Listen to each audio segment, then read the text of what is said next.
গোলকগঞ্জৰ বিখোৱাত পকীনলা নিৰ্মাণত দুৰ্নীতিৰ অভিযোগ। পকীনলা নিৰ্মাণৰ বাবে বিধায়ক পুঁজি 2024-25 অধীনত 4 লাখ টকা আবণ্টন দিছিল। বিখোৱা দ্বিতীয় খণ্ড গাঁৱত বিধায়ক পুঁজিৰে পকীনলা নিৰ্মাণত দুৰ্নীতিৰ অভিযোগ। 4 লাখ টকীয়া পকীনলা নিৰ্মাণৰ নামত ব্যাপক খেলিমেলি। পানী আৰু বোকাৰ মাজত চলাইছে নিৰ্মাণৰ কাম। নলা নিৰ্মাণৰ নামত খণ্ডাঘাটত নেৰানেপেৰা বৰষুণৰ পানী জমা হৈ থকাত বোকাময় হৈ পৰিছে।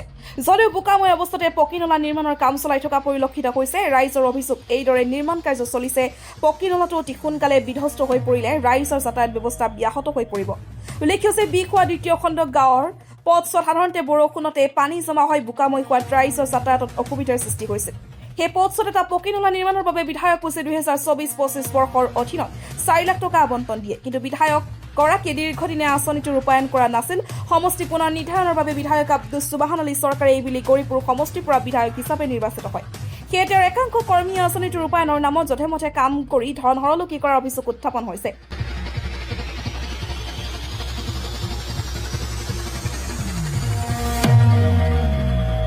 সেই 24-এর কাম না হয় যে 26 হয়ে আছে, তা এইরকম কাম হবে নাকি?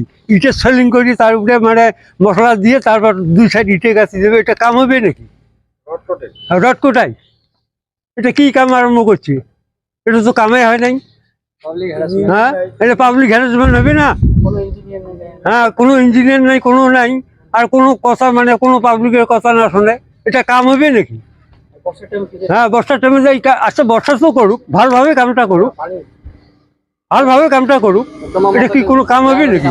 হ্যাঁ, তার মধ্যে যে কাম করিয়েছে মানে কি রটের কি তলত জালি বিজি দেওয়া খানে কি? হ্যাঁ, তবে রটের জালি বিজে হবে, তারপরে মানে ঢালাই হবে, তার 2 সাইড দিয়ে ওই রডটা উঠিয়ে মানে ঢালাই হবে, 2 সাইড ঢালাই হবে, তার উপরে স্ল্যাব ঢালাই হবে।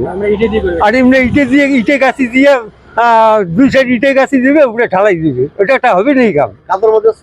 কাজের মধ্যে সোলিং একটা হয় নাকি? জুমুন মারলে দুনিয়ার কাজ হইলে উঠে ভাসিয়ে তার উপরে কোনো রকম বালু মশলা দিয়ে প্লাস্টার করে দিবে, হায়াজের কাম। হ্যাঁ, এটা কাম হল নাকি? আর ভালো রাস্তা খুঁড়ি খুঁড়িয়ে মানে কোনো কামের তো ওটা পজিশনে হয় নাকি?